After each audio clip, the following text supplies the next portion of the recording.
ಲಂಚವಾಗಿ ಜಮೀನನ್ನೇ ಕೇಳ್ತಾರೆ ಕೂಳ ಎಸಿಗಳು. ಸರ್ಕಾರಿ ಭೂಮಿಯನ್ನ ಭೂಗಳ್ಳರಿಗೆ ಧಾರೆ ಎರಿತಾರೆ. ಡೀಲ್ ಆದ್ರೆ ಒಂದೇ ದಿನಕ್ಕೆ ಆರ್ಡರ್, ಇಲ್ಲದಿದ್ರೆ ಫೈಲ್ ಮರ್ಡರ್. ಮಾಡಬಾರದು ಮಾಡಿ ಕಟಾರಿಯಾಗಿ ಧಮಕಿ ಹಾಕಿದ ಎಸಿ ನಂದೀಶ್.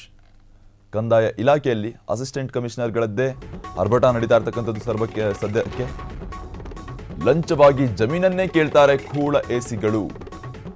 ಸರ್ಕಾರಿ ಭೂಮಿಯನ್ನ ಭೂಗಳ್ಳರಿಗೆ ಧಾರೆ ಎರಿತಾರೆ. ಡೀಲ್ ಆದ್ರೆ ಒಂದೇ ದಿನಕ್ಕೆ ಆರ್ಡರ್, ಇಲ್ಲದಿದ್ರೆ ಆ ಫೈಲ್ನ ಮರ್ಡರ್. ಮಾಡಬಾರದ್ದು ಮಾಡಿ ಕಟಾರಿಯಾಗಿ ಧಮಕಿ ಹಾಕಿದ ಎಸಿ ನಂದೀಶ್. ಲಂಚವಾಗಿ ಜಮೀನನ್ನೇ ಕೇಳ್ತಾರೆ ಕೂಳ ಎಸಿಗಳು. ಕಂದಾಯ ಇಲಾಖೆಯಲ್ಲಿ ಅಸಿಸ್ಟೆಂಟ್ ಕಮಿಷನರ್ಗಳದ್ದೇ ಆರ್ಭಟ ಶುರುವಾಗಿರ್ತಕ್ಕಂಥದ್ದು. ಡೀಲ್ ಆದ್ರೆ ಒಂದೇ ದಿನಕ್ಕೆ ಆರ್ಡರ್, ಇಲ್ಲದಿದ್ರೆ ಫೈಲ್ ಮರ್ಡರ್. ಮಾಡಬಾರದ್ದು ಮಾಡಿ ಕಟಾರಿಯಾಗಿ ಧಮಕಿ ಹಾಕಿದ ಎಸಿ ನಂದೀಶ್. ಲಂಚವಾಗಿ ಜಮೀನನ್ನೇ ಕೇಳ್ತಾರೆ ಕೂಳ ಎಸಿಗಳು. ಎಸಿಗಳದ್ದೇ ದರ್ಬಾರ್ ಶುರು ಆಗಿರ್ತಕ್ಕಂಥದ್ದು ಕಂದಾಯ ಇಲಾಖೆಯಲ್ಲಿ. ಸರ್ಕಾರಿ ಭೂಮಿಯನ್ನೇ ಭೂಗಳ್ಳರಿಗೆ ಧಾರೆ ಎರಿತಾರಂತೆ. ಇನ್ನೊಂದು, ಡೀಲ್ ಆದ್ರೆ ಒಂದೇ ದಿವಸಕ್ಕೆ, ಇಲ್ಲದಿದ್ರೆ ಆ ಫೈಲ್ನ ಮರ್ಡರ್, ಅಂದ್ರೆ ಅಲ್ಲಿಗೆ ಕ್ಲೋಸ್. ಮಾಡಬಾರದ್ದು ಮಾಡಿ ಕಟಾರಿಯಾಗಿ ಧಮಕಿ ಹಾಕಿರ್ತಕ್ಕಂಥದ್ದು ಎಸಿ ನಂದೀಶ್ ಅವರು. ಲಂಚವಾಗಿ ಜಮೀನನ್ನೇ ಕೇಳ್ತಾರೆ ಕೂಳ ಎಸಿಗಳು. ಸರ್ಕಾರಿ ಭೂಮಿಯನ್ನ ಭೂಗಳ್ಳರಿಗೆ ಧಾರೆ ಎರಿತಾರೆ. ಡೀಲ್ ಆದ್ರೆ ಒಂದೇ ದಿನಕ್ಕೆ ಆರ್ಡರ್, ಇಲ್ಲದಿದ್ರೆ ಫೈಲ್ ಮರ್ಡರ್. ಕಂದಾಯ ಇಲಾಖೆಯಲ್ಲಿ ಕಂಡು ಬಂದಿರತಕ್ಕಂಥ ಆರೋಪಗಳು ಇದು. ಮಾಡಬಾರದ್ದು ಮಾಡಿ ಕಟಾರಿಯಾಗಿ ಧಮಕಿ ಹಾಕಿರ್ತಕ್ಕಂಥದ್ದು ಎಸಿ ನಂದೀಶ್ ಅವರು. ಲಂಚವಾಗಿ ಜಮೀನನ್ನೇ ಕೇಳ್ತಾರೆ ಕೂಳ ಎಸಿಗಳು. ಎಸಿಗಳದ್ದೇ ದರ್ಬಾರ್ ಶುರು ಆಗಿರ್ತಕ್ಕಂಥದ್ದು ಕಂದಾಯ ಇಲಾಖೆಯಲ್ಲಿ. ಸರ್ಕಾರಿ ಭೂಮಿಯನ್ನೇ ಭೂಗಳ್ಳರಿಗೆ ಧಾರೆ ಎರಿತಾರೆ. ಅದರಲ್ಲೂ ಡೀಲ್ ಆದ್ರೆ ಒಂದೇ ದಿವಸಕ್ಕೆ ಆರ್ಡರ್, ಇಲ್ಲದಿದ್ರೆ ಆ ಫೈಲ್ ಅಲ್ಲೇ ಕ್ಲೋಸ್, ಮರ್ಡರ್. ಮಾಡಬಾರದು ಮಾಡಿ ಕಟಾರಿಯಾಗಿ ಧಮಕಿ ಹಾಕಿರ್ತಕ್ಕಂಥದ್ದು ಎಸಿ ನಂದೀಶ್ ಅವರು. ಎಸಿಗಳದ್ದೇ ದರ್ಬಾರ್ ಶುರುವಾಗಿದೆ ಕಂದಾಯ ಇಲಾಖೆಯಲ್ಲಿ. ಅಸಿಸ್ಟೆಂಟ್ ಕಮಿಷನರ್ಗಳದ್ದೇ ಆರ್ಭಟ ಶುರುವಾಗಿರ್ತಕ್ಕಂಥದ್ದು ಕಂದಾಯ ಇಲಾಖೆಯಲ್ಲಿ. ಈ ಆರೋಪಗಳು ನಂದೀಶ್ ವಿರುದ್ಧವಾಗಿ ಕೇಳಿ ಬರ್ತಾ ಇದೆ ಕಂದಾಯ ಇಲಾಖೆಯಲ್ಲಿ.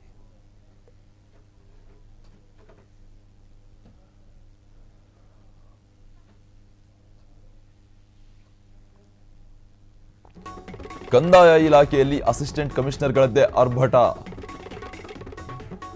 ಸರ್ಕಾರಿ ಸಂಪತ್ತು ಲೂಟಿ ಮಾಡೋದೇ ಎಸಿಗಳ ಟಾರ್ಗೆಟ್.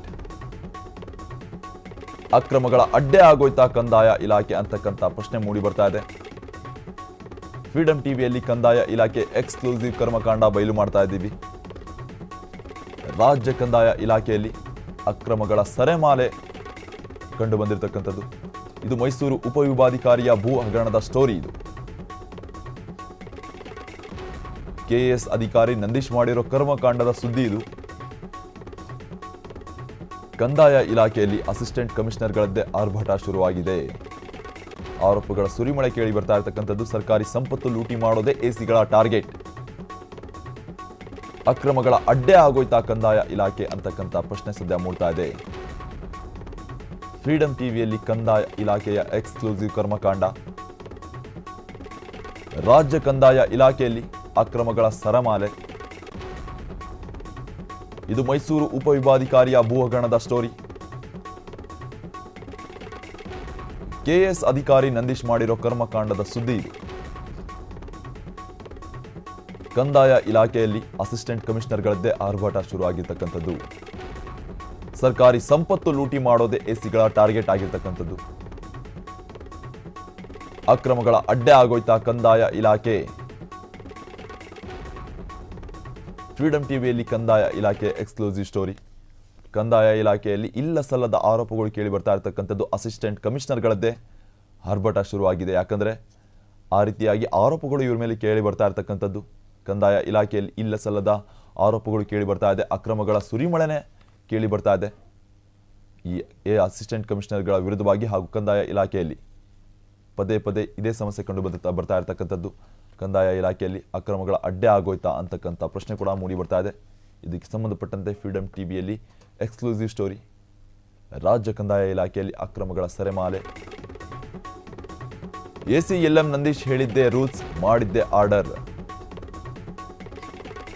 ಕೋಟ್ಯಾಂತರ ರೂಪಾಯಿ ಮೌಲ್ಯದ ಸರ್ಕಾರಿ ಸ್ವತ್ತಿಗೆ ಬೇಕಾಬಿಟ್ಟಿ ಆರ್ಡರ್. ಭೂಗಳ್ಳರ ಜತೆ ಕೈ ಜೋಡಿಸಿ ಕೋರ್ಟ್ನಲ್ಲಿ ಬೇಕಾಬಿಟ್ಟಿ ಆರ್ಡರ್. ಸಿಕ್ಕದವರಿಗೆಲ್ಲ ಕೋಟಿ ಕೋಟಿ ಮೌಲ್ಯದ ಭೂಮಿಯನ್ನ ಪರಭಾರೆ ಮಾಡಿರ್ತಕ್ಕಂಥದ್ದು. ಭೂಚಕ್ರವ್ಯೂಹದಲ್ಲಿ ಸಿಲುಕಿದ ಕೆಎಸ್ ಅಧಿಕಾರಿ ಎಲ್ ಎಂ ನಂದೀಶ್ ಬೇಕಾಬಿಟ್ಟಿ ಆರ್ಡರ್ ಮಾಡಿ ಲಾಕ್ ಆದ ಭ್ರಷ್ಟ ನಂದೀಶ್.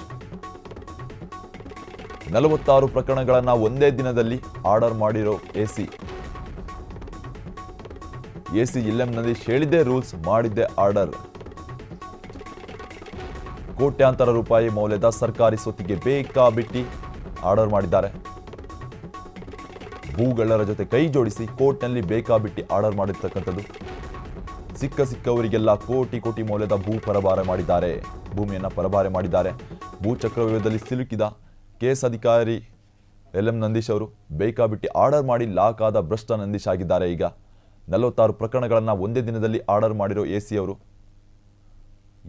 ಎಲ್ ಎಂ ನಂದೀಶ್ ಹೇಳಿದ್ದೆ ರೂಲ್ಸ್ ನಡೀತಾ ಇದೆ, ಮಾಡಿದ್ದೆ ಆರ್ಡರ್ ನಡೀತಾ ಇದೆ. ಕಂದಾಯ ಇಲಾಖೆಯಲ್ಲಿ ಇಲ್ಲ ಸಲ್ಲದ ಆರೋಪಗಳು ಇವ್ರ ಮೇಲೆ ಕೇಳಿ ಬರ್ತಾ ಇರ್ತಕ್ಕಂಥದ್ದು. ಪದೇ ಪದೇ ಇವರದ್ದೇ ಆಡಳಿತ ಅನ್ನೋ ರೀತಿ ಅಲ್ಲಿ ನಡೀತಾ ಇದೆ. ಇಲ್ಲ ಸಲ್ಲದ ಆರೋಪಗಳು ಇರ್ತಕ್ಕಂಥದ್ದು.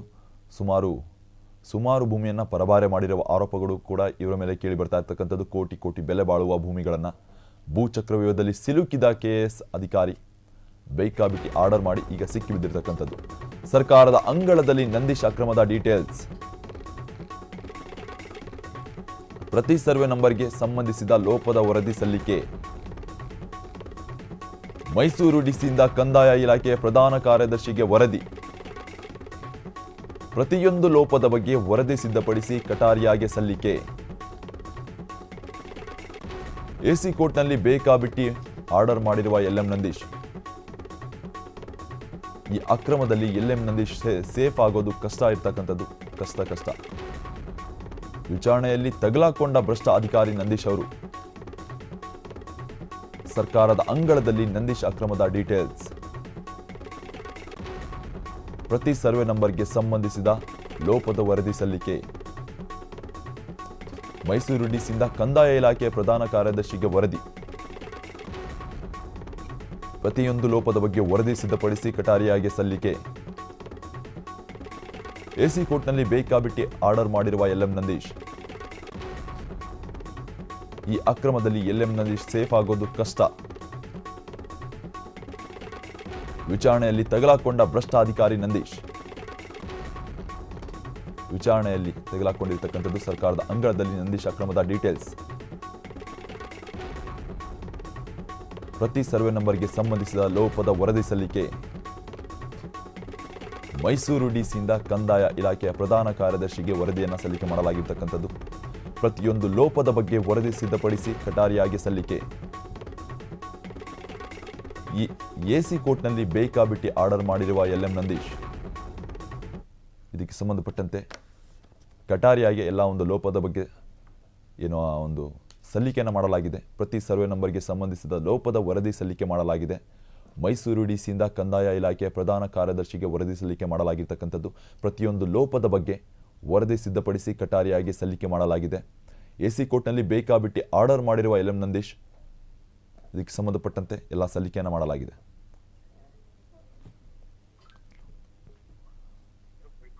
ಜೊತೆಗೆ ಒಂದು ರಿಜಿಸ್ಟರ್ಡ್ ಡಾಕ್ಯುಮೆಂಟ್ಸ್ ಅಂತ ಇರ್ತವೆ. ಕುಟುಂಬದಲ್ಲೇ ಅವರೇ ಪಾರ್ಟಿಷನ್ ಡೀಡ್ ಮಾಡ್ಕೊಂಡಿರ್ತಾರೆ.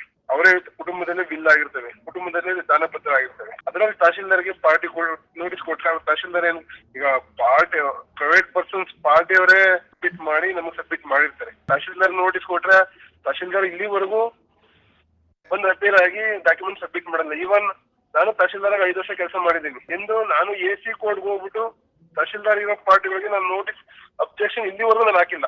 ಇಲ್ಲಿವರೆಗೂ ನಾನು ತಹಶೀಲ್ದಾರ್ ಇದ್ದಾಗ ನಮ್ಗೆ ಯಾವ್ದು ನೋಟಿಸ್ ಕೊಟ್ಟಿಲ್ಲ. ಯೂಶಲಿ ಏನಾಗುತ್ತೆ ಎಲ್ಲಾ ಕಡೆಗೂ ಆತರ ಮಾಡ್ತಾರೆ. ನಮ್ಮ ಪಾಂಡವಪುರದಲ್ಲಿದ್ದಾಗ ಅಲ್ಲಿನ ಎಸಿ ಅವರು ಮಾಡಿದ್ರು ಪ್ರೋಗ್ರೆಸ್ ಆಗ್ಬೇಕು ಅಂತ.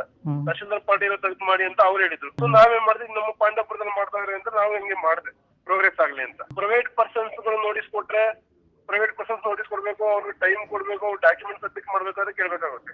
ಸಪೋಸ್ ಒಂದು ಎಕ್ಸಾಂಪಲ್ ಹೇಳ್ತೀನಿ. ನೀವೇ ಒಂದು ಲ್ಯಾಂಡ್ ಅನ್ನು ಪರ್ಚೇಸ್ ಮಾಡಿರ್ತೀರಾ. ಲ್ಯಾಂಡ್ ಒಬ್ಬ ಎಕ್ಸ್ ಎಂ ವ್ಯಕ್ತಿ ಲ್ಯಾಂಡ್ ಪರ್ಚೇಸ್ ಮಾಡಿರ್ತೀರಾ. RTC ಅಲ್ಲಿ ಎಕ್ಸ್ ಎಂ ವ್ಯಕ್ತಿ ಇಲ್ಲಿವರೆಗೂ ಓಡ್ತಾ ಇರುತ್ತೆ.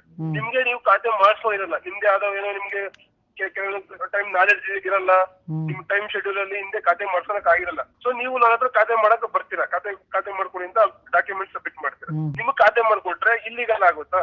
ನಿಮ್ ಖಾತೆ ಮಾಡ್ಕೊಟ್ರೆ ಇಲ್ಲಿಗಲ್ ಅದು. ಈಗ ನಿಮ್ಮ ಕುಟುಂಬದಲ್ಲಿ ನೀವು ಇಬ್ರು 3 ಜನ ಅಣ್ಣ ತಮ್ಮದಿರು ಇರ್ತೀರಾ. ನೀವು ನಿಮ್ಮ ಅಣ್ಣ ತಮ್ಮದಿರು ವಿಭಾಗ ಮಾಡ್ಕೊಂಡಿರ್ತೀರ. ಹಿಂದೆ ಒಂದು 15 ವರ್ಷದಿಂದ ವಿಭಾಗ ಮಾಡ್ಕೊಂಡಿರ್ತೀರ. ಪೇಪರ್ ಅಲ್ಲಿ ಅನ್ರಿಜಿಸ್ಟರ್ಡ್ ಪಾರ್ಟಿಷನ್ ಡೀಡ್ ಮಾಡಿರ್ತೀರ. ಅದು ರಿಜಿಸ್ಟರ್ಡ್ ಪಾರ್ಟಿಷನ್ ಡೀಡ್ ಆಗಿರುತ್ತೆ. ನಿಮ್ಮಲ್ಲೇ ಒಬ್ರು ಖಾತೆ ಮಾಡಿಸ್ಕೊಂಡಿರ್ತಾರೆ, ಇನ್ನಿಬ್ರು ಖಾತೆ ಮಾಡಿಸ್ಕೊಂಡಿರಲ್ಲ. ಆ ಇಬ್ರು ಖಾತೆ ಮಾಡಿಸ್ಕೊಟ್ರೆ ತಪ್ಪ? ನಮ್ಗೆ ಅಬ್ಜೆಕ್ಷನ್ ಇಲ್ಲಿವರೆಗೆ ಯಾರು ಫೈಲ್ ಮಾಡಿಲ್ಲ. ಜೊತೆಗೆ ಒಂದು ರಿಜಿಸ್ಟರ್ಡ್ ಡಾಕ್ಯುಮೆಂಟ್ಸ್ ಅಂತ ಇರ್ತವೆ. ಕುಟುಂಬದಲ್ಲೇ ಅವರೇ ಪಾರ್ಟಿಷನ್ ಡೀಡ್ ಮಾಡ್ಕೊಂಡಿರ್ತಾರೆ.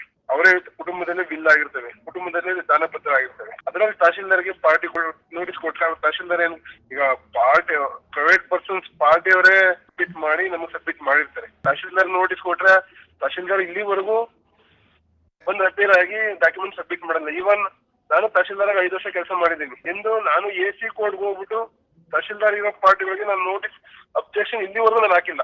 ಇಲ್ಲಿವರೆಗೂ ನಾನು ತಹಶೀಲ್ದಾರ್ ಇದ್ದಾಗ ನಮ್ಗೆ ಯಾವ್ದು ನೋಟಿಸ್ ಕೊಟ್ಟಿಲ್ಲ. ಯೂಶುವಲಿ ಏನಾಗುತ್ತೆ ಎಲ್ಲಾ ಕಡೆಗೂ ಆತರ ಮಾಡ್ತಾರೆ. ನಮ್ಮ ಪಾಂಡವಪುರದಲ್ಲಿದ್ದಾಗ ಅಲ್ಲಿನ AC ಅವರು ಮಾಡಿದ್ರು ಏನೋ ಪ್ರೋಗ್ರೆಸ್ ಆಗ್ಬೇಕು ಅಂತ.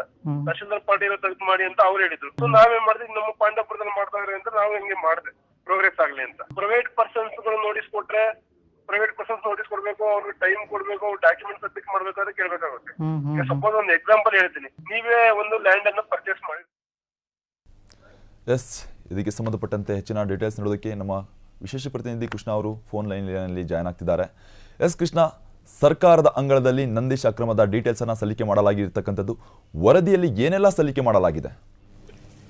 ಚೇತನ್, ರಾಜ್ಯದಲ್ಲಿ ಎಸಿಗಳ ಅಕ್ರಮ ಭ್ರಷ್ಟಾಚಾರ ಮಿತಿ ಮೀರ್ತಾ ಇದೆ. ಒಂದು ಕಡೆ ರಾಜ್ಯದ ಕಂದಾಯ ಸಚಿವರು ಕೂಡ ಎಸಿಗಳ ವಿರುದ್ಧ ಸಂಭ್ರಮವನ್ನು ಸಾರುವಂತ ಪ್ರಯತ್ನವನ್ನ ಮಾಡ್ತಾ ಇದ್ದಾರೆ. ಆದ್ರೆ ರಾಜ್ಯದಲ್ಲಿರುವಂತಹ ಬಹುತೇಕ ಎಸಿಗಳು ಕೂಡ ಅಕ್ರಮ ಭ್ರಷ್ಟಾಚಾರದಲ್ಲಿ ಕೂಡ ತೊಡಗಿದ್ದಾರೆ. ಅದರಲ್ಲೂ ಪ್ರಮುಖವಾಗಿ ಮೈಸೂರು ಎಸಿ, ಅದರಲ್ಲೂ ಪ್ರಮುಖವಾಗಿ ಪಾಂಡವಪುರ ಎಸಿಯಾಗಿ ಕೆಲಸ ಮಾಡಿರುವಂತಹ ನಂದೀಶ್ ಅವರ ಅಕ್ರಮ ಭ್ರಷ್ಟಾಚಾರ ಕೂಡ ಮಿತಿ ಮೀರಿದೆ. ಯಾಕಂದ್ರೆ ಒಂದ್ ಕಡೆ ಬೇಕಾಬಿಟ್ಟಿ ಎಸಿ ಕೋರ್ಟ್ ಅಲ್ಲಿ ಬೇಕಾಬಿಟ್ಟಿ ಆರ್ಡರ್ಗಳನ್ನ ಮಾಡಿ ಅವರೇ ತಗಲಾಕೊಂಡಿದ್ದಾರೆ. ಸರ್ಕಾರಕ್ಕೆ ಇದಕ್ಕೆ ಸಂಬಂಧಪಟ್ಟಂತೆ ಕಂದಾಯ ಇಲಾಖೆ ಪ್ರಧಾನ ಕಾರ್ಯದರ್ಶಿಯವರೇ ಕೊಟ್ಟಿರುವಂತಹ ವರದಿಯನ್ನ ನೋಡಿದ್ರೆ ನಿಜಕ್ಕೂ ರಾಜ್ಯದ ಎಸಿಗಳು ಇಷ್ಟೊಂದು ಅಕ್ರಮದಲ್ಲಿ ಭಾಗಿಯಾಗಿದ್ದಾರೆ ಅನ್ನೋ ಅನುಮಾನ, ಆತಂಕ ಎಲ್ಲರನ್ನ ಕೂಡ ಕಾಡ್ತಾ ಇದೆ. ಯಾಕಂದ್ರೆ ಎಸಿ ನ್ಯಾಯಾಲಯಗಳಂದ್ರೆ ಅದಕ್ಕೆ ತನ್ನದೇ ಆದ ನಿಯಮಗಳಿದೆ, ತನ್ನದೇ ಆದ ರೂಲ್ಸ್ ಗಳ ಅಡಿಯಲ್ಲಿ ಎಸಿ ನ್ಯಾಯಾಲಯದಲ್ಲಿ ಕೇಸುಗಳನ್ನ ಇತ್ಯರ್ಥ ಮಾಡ್ಬೇಕಾದಂತ ಒಂದು ಪ್ರಯತ್ನವನ್ನ ಎಸಿಗಳು ಕೂಡ ಮಾಡ್ಬೇಕಾಗಿದೆ. ಆದ್ರೆ ಪಾಂಡವಪುರ ಎಸಿಯಾಗಿ ಕೆಲಸ ಮಾಡಿರುವಂತಹ ನಂದೀಶು ಕೇವಲ ಅಕ್ರಮ ಭ್ರಷ್ಟಾಚಾರ ಬೇಕಾಬಿಟ್ಟಿ ಆರ್ಡರ್ಗಳನ್ನ ಮಾಡಿ ಯಾರಿಗೋ ಕೊಡ್ಬೇಕಾದಂತ ಆಸ್ತಿ ಪಾತ್ರಗಳನ್ನ ಯಾರಿಗೋ ಕೊಡುವಂತ ಪ್ರಕರಣಗಳನ್ನ ಕೂಡ ಮಾಡಿದ್ದಾರೆ. ಯಾಕಂದ್ರೆ ಸರ್ಕಾರ ಮಾಡಿರುವಂತಹ ತನಿಖೆಯಲ್ಲಿ ಅವರ ಬಗ್ಗೆ ಸಾಲು ಅಕ್ರಮ ಕೂಡ ಪತ್ತೆ ಆಗಿದೆ, ಸಾಲು ಕರ್ತವ್ಯ ಲೋಪ ಕೂಡ ಪತ್ತೆ ಆಗಿದೆ. ಒಂದು ಕಡೆ ಎಸಿ ನ್ಯಾಯಾಲಯದಲ್ಲಿ 46 ಪ್ರಕರಣಗಳಿಗೆ ಒಂದೇ ದಿನದಲ್ಲಿ ಕೂಡ ಆರ್ಡರ್ ಮಾಡಿರೋದು ಸರ್ಕಾರ ಮಾಡಿರುವಂತಹ ತನಿಖೆಯಲ್ಲಿ ಕೂಡ ಪತ್ತೆ ಆಗಿದೆ. ಯಾಕಂದ್ರೆ ಒಂದೇ ದಿನದಲ್ಲಿ ಆರ್ಡರ್ ಮಾಡಿದಾರಂದ್ರೆ ಅವ್ರು ಎಷ್ಟು ಇದರಲ್ಲಿ ಅಕ್ರಮದಲ್ಲಿ ಸಾಧ್ಯ ಆಗಿದ್ದಾರೆ, ಎಷ್ಟು ಒಬ್ಬರ ಫೇವರ್ ಆಗಿ ಕೆಲಸ ಮಾಡಿದ್ದಾರೆ ಅಂತ ಕೂಡ ಗೊತ್ತಾಗುತ್ತೆ. ಯಾಕಂದ್ರೆ ಒಂದು ಕೇಸಲ್ಲಿ ಎಸಿ ಕೋರ್ಟ್ ಅಲ್ಲಿ ಅದನ್ನ ಭಾಗ್ಯ ಪ್ರಕರಣವನ್ನ ಇತ್ಯರ್ಥ ಮಾಡ್ಬೇಕಂದ್ರೆ ನೋಟಿಸ್ ಅನ್ನ ಕೊಡಬೇಕು, ನೋಟಿಸ್ ಕೊಟ್ಟು ಅದನ್ನ ಸಾಕಷ್ಟು ಪ್ರೊಸೀಜರ್ ಕೂಡ ಇರುತ್ತೆ. ಆದ್ರೆ 46 ಪ್ರಕರಣಗಳಲ್ಲಿ ಒಂದೇ ದಿನದಲ್ಲಿ ಆರ್ಡರ್ ಪಡೆದು ಸಾಕಷ್ಟು ಭ್ರಷ್ಟಾಚಾರ ನಡೆದಿದೆ ಅಂತ ಕೂಡ ಮೇಲ್ನೋಟಕ್ಕೆ ಗೊತ್ತಾಗ್ತಾ ಇದೆ. ಮತ್ತೊಂದು ಎಸಿ ಕೋರ್ಟ್ ಅಲ್ಲಿ ಯಾರಿಗೂ ಕೂಡ ನೋಟಿಸ್ ಅನ್ನ ಕೊಡದೆ ಒಂದೇ ದಿನದಲ್ಲಿ ಸಾಕಷ್ಟು ಪ್ರಕರಣಗಳನ್ನ ಇತ್ಯರ್ಥ ಮಾಡಿರುವಂತ ಪ್ರಕರಣ ಕೂಡ ಬೆಳಕಿಗೆ ಬಂದಿದೆ. ಜೊತೆಗೆ RCMCC ತಂತ್ರಾಂಶ ಇದೆ, ಅದರಲ್ಲಿ ಎಲ್ಲವನ್ನೂ ಕೂಡ ಅಳವಡಿಸಬೇಕನ್ನೋ ವಿಚಾರವನ್ನ ಕೂಡ ಮಾಡಲಾಗಿದೆ. ಮತ್ತೊಂದು ಕಡೆ ಸರ್ಕಾರದ ಹಿತಾಸಕ್ತಿ ಇರುವಂತಹ ಪ್ರಕರಣಗಳಿಗೆ ತಹಸೀಲ್ದಾರ್ ವರದಿಯನ್ನ ಪಡ್ಕೊಂಡು ಆದೇಶವನ್ನ ಕೂಡ ಮಾಡ್ಬೇಕಾಗತ್ತೆ. ಆದ್ರೆ ಎಸಿ ಆಗಿದ್ದಂತ ನಂದೀಶ್ ಅವರು ಸರ್ಕಾರದ ಹಿತಾಸಕ್ತಿ ಇರುವಂತಹ ಪ್ರಕರಣಗಳು ಕೂಡ ಯಾವುದೇ ರೀತಿಯಲ್ಲಿ ಎಸಿ ತಹಸೀಲ್ದಾರ್ ಕೊಟ್ಟಿರುವಂತ ವರದಿಗಳನ್ನ ದಾಖಲಾತಿಗಳನ್ನ ಕೂಡ ಯಾವುದನ್ನು ಕೂಡ ಪರಿಶೀಲನೆ ಮಾಡದೆ 10 ಪ್ರಕರಣಗಳಿಗೆ ಆದೇಶವನ್ನ ಮಾಡಿರುವಂತ ಪ್ರಕರಣ ಕೂಡ ಬೆಳಕಿಗೆ ಬಂದಿದೆ. ಹೀಗಾಗಿ ಸರ್ಕಾರನ ಸ್ವತ್ತನ್ನ ಕಾಪಾಡಬೇಕಾದಂತ ಎಸಿ ನಂದೀಶ್ ಅವರು ಬೇಕಾಬಿಟ್ಟಿ ಆರ್ಡರ್ಗಳನ್ನ ಮಾಡಿ ಸರ್ಕಾರಕ್ಕೆ ಒಂದು ಲೋಪವನ್ನ ಮಾಡುವಂತ ಪ್ರಯತ್ನವನ್ನ ಕೂಡ ಮಾಡಿದ್ರೆ, ಸರ್ಕಾರದ ಆದೇಶಗಳನ್ನ ಎಲ್ಲವೂ ಕಡೆ ಕಾಪಾಡುವಂತ ಪ್ರಯತ್ನವನ್ನ ಮಾಡಿದ, ರೂಲ್ಸ್ ಅನ್ನ ಪಾಲನೆ ಮಾಡುವಂತ ಪ್ರಯತ್ನವನ್ನ ಮಾಡಿದ. ಹೀಗಾಗಿ ಅಕ್ರಮವನ್ನ ಮಾಡಿ ಸರ್ಕಾರದ ಪ್ರಧಾನ ಕಾರ್ಯದರ್ಶಿಗಳಂತ ರಾಜೇಂದ್ರ ಕುಮಾರ್ ಕಟಾಯ್ ಅವರಿಗೆ ಕೂಡ ತಗಲಾಕೊಳ್ಳುವಂತ ಪ್ರಯತ್ನ ಮಾಡಿ ಈಗ ಸದ್ಯದ ಮಟ್ಟಿಗೆ ಅವರು ಸಸ್ಪೆಂಡ್ ಆಗಿದ್ದಾರೆ. ಈಗ ವಿಚಾರಣೆ ಕೂಡ ನಡೀತಾ ಇದೆ, ತನಿಖೆ ಕೂಡ ನಡೀತಾ ಇದೆ. ಇವರ ಅಕ್ರಮ ಭ್ರಷ್ಟಾಚಾರವನ್ನ ನೋಡಿದ್ರೆ ಬಹುಶಃ ನಂದೀಶ್ ಪಾಂಡವಪುರ ಎಸಿ ಆಗಿದ್ದ ನಂದೀಶ್ ಅವರು ಸರ್ಕಾರದ ಮಟ್ಟದಲ್ಲಿ ಸೇಫ್ ಆಗೋದು ಬಹುತೇಕ ಕಷ್ಟ ಅಂತ ಕೂಡ ಗೊತ್ತಾಗ್ತದೆ.